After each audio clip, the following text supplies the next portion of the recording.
10h11. Dados de uma pesquisa de 2020 mostram que 94% das crianças e adolescentes entre 10 e 17 anos usam a internet aqui no país. Já uma pesquisa de 2021 mostra que 49% das crianças de até 12 anos, escutem esse dado, têm o próprio smartphone. 33% não contam com o aparelho, mas usam aí o dos responsáveis.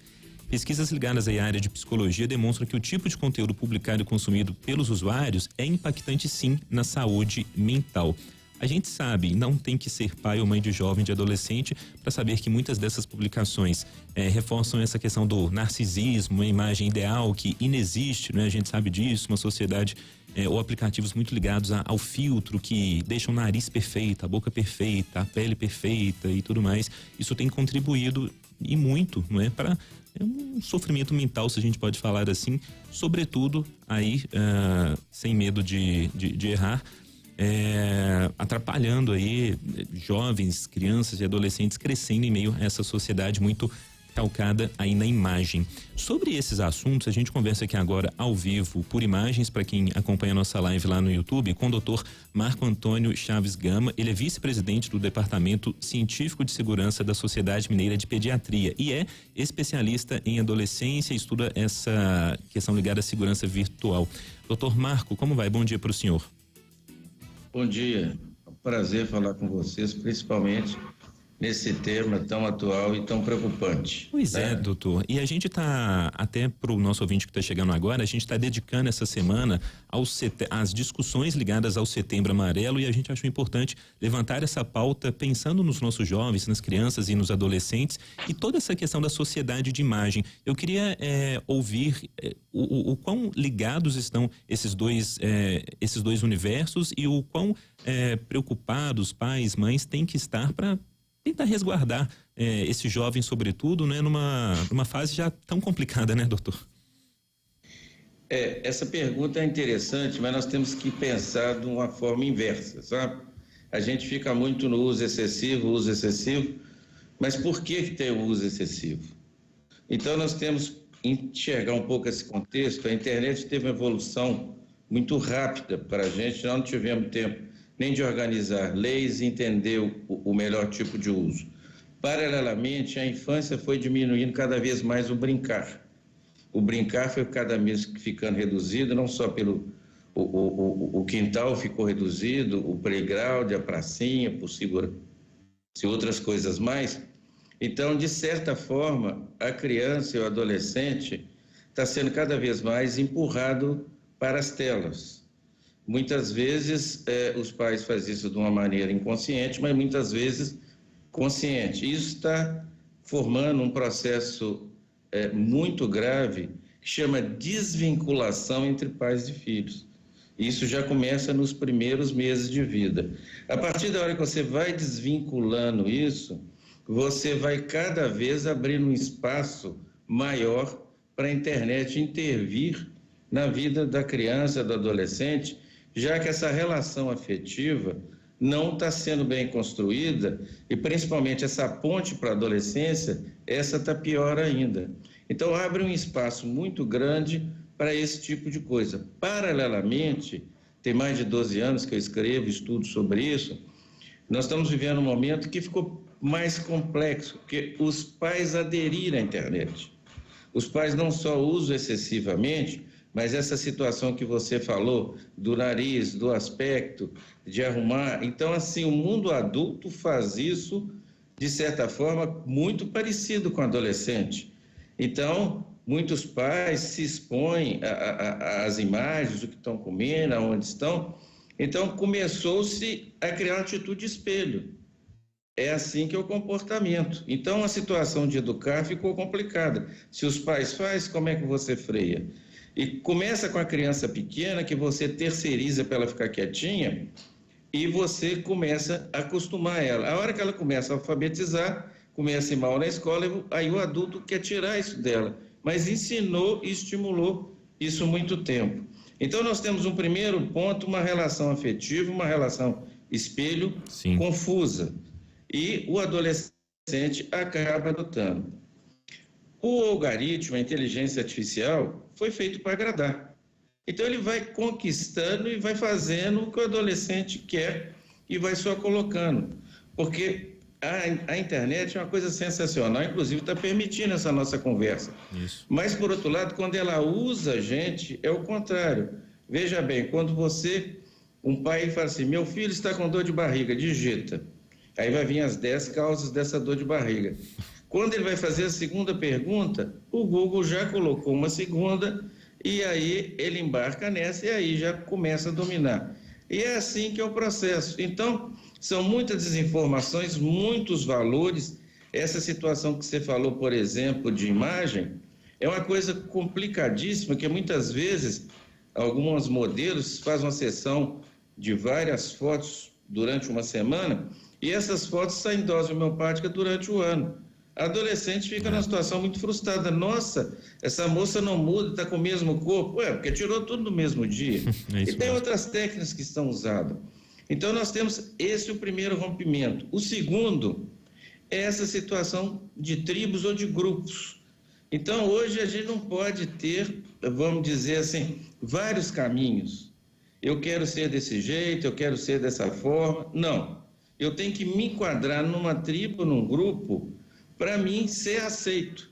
Porque se eu manifestar de uma maneira diferente, eu vou ser rejeitado, eu vou ser agredido de alguma forma, pode sofrer até um cyberbullying. Então, isso já começa a influenciar também na saúde mental. Porque você não é você, você tem que ser o que o grupo aceita, para você ficar e ser reconhecido. Então, um sofrimento muito grande, nessa época de várias opções, a pessoa não tem que ser encaixada em um determinado grupo. Então, e esses grupos normalmente é o seguinte, ou é dessa forma ou não é. Então, esse é um outro problema. A outra situação é que nós fomos perdendo alguns sentidos, por exemplo, do olhar. O olhar hoje é assim, você olha aqui, olha lá, você não enxerga, você não percebe, você não escuta porque tem um aparelho no ouvido.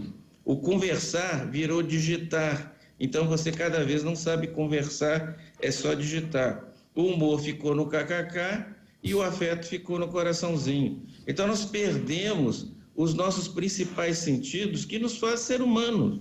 Sim. Isso é muito grave. Então, nós perdemos a percepção, por exemplo, você pega uma criança de 1 ano e dá uma tela para ela, ela vai ficar vendo a mesma imagem, a mesma cor, numa dimensão. Ela perde de ver isso em 3 dimensões, de ver o universo na velocidade dela, escutar o passarinho, ver as flores, pegar o brinquedo, morder, ela vai descobrir no mundo da mesma forma. E quando chega o adolescente, ele não percebe o mundo que ele está em volta dele, o mundo é a tela. E essa tela, quanto mais tempo você fica, isso mais te irrita. E você não relaxa, você não tem, inclusive, nem o tempo do ócio, que é você pensar nas coisas boas, de você pensar em nada, de você pensar em sonhos. O ócio virou o uso dessas telas, inclusive, né, doutor? Que é uma loucura, né? A gente tá na teoria, vamos supor, para descansar depois de um dia de trabalho, falando de a gente adulto, mas até o ócio ali dos jovens, né? Do adolescente, da criança, aí pega um tablet, pega um celular e virou ali, o ócio é mexer agora em tela, né? Justamente, então veja bem, a saúde mental ficou completamente comprometida porque o adolescente, o jovem, está massificado, o mundo dele é a tela. Ele não desenvolveu habilidades de conversar, de pensar em outras coisas, de outro objetivo. Então ele tem que ser aceito pelo grupo, ele tem que ter um nariz, um cabelo, uma altura, gostar de uma música.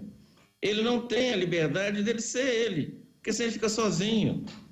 Então, nós estamos num problema muito difícil, mas em função principalmente que os pais aderiram também a esse comportamento. Doutor Marco Antônio. Então, nós temos que reconstruir o conversar, o brincar, os jogos de tabuleiro, sair em áreas livres, passear, ver o que está acontecendo em volta, a natureza, voltar a olhar nos olhos, ter o afago do olhar, da palavra, do tato.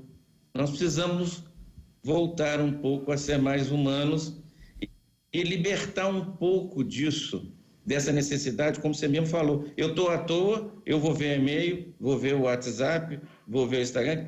Que à toa é esse? Ô, doutor Marco Antônio. Você fica o tempo todo na mesma coisa. E se nada disso for feito, se tudo isso continuar como está, qual será a geração adulta de logo mais, né? A criançada de hoje, os adolescentes, como o senhor vislumbra, né? Essa geração já na fase adulta ou até mesmo ali, né? Após os 60? Eu tenho que ser otimista, eu tenho que ter uma resiliência, porque eu mexo com isso. E a gente está conseguindo que alguns adolescentes pensem nisso. E o que eu acho interessante, por exemplo, são as crianças pequenas. As crianças pequenas que a gente está conseguindo que os primeiros anos elas não usem tela, elas têm um desenvolvimento muito maior, ao contrário do que alguns pais pensam, que quando vê o filho pegando o celular de 1 ano fazendo isso, que aquilo é inteligência. Não, isso aí é treino. Ele está treinando só, mas não tem nada a ver com a inteligência. Então, essas crianças, elas têm uma capacidade de linkar. Essa semana mesmo eu tive uma de 2 e 3 meses, como que ela linka bem as coisas. Outro dia eu tive um que está os pais usam muito e o filho já estava ficando em sofrimento, até que ele tomou a decisão, o pai chegou, ou a mãe, ele tirou o celular da mão dele, colocou em cima da mesa, pegou ele pela mão e levou ele no quarto para brincar. Então eles também estão querendo ensinar.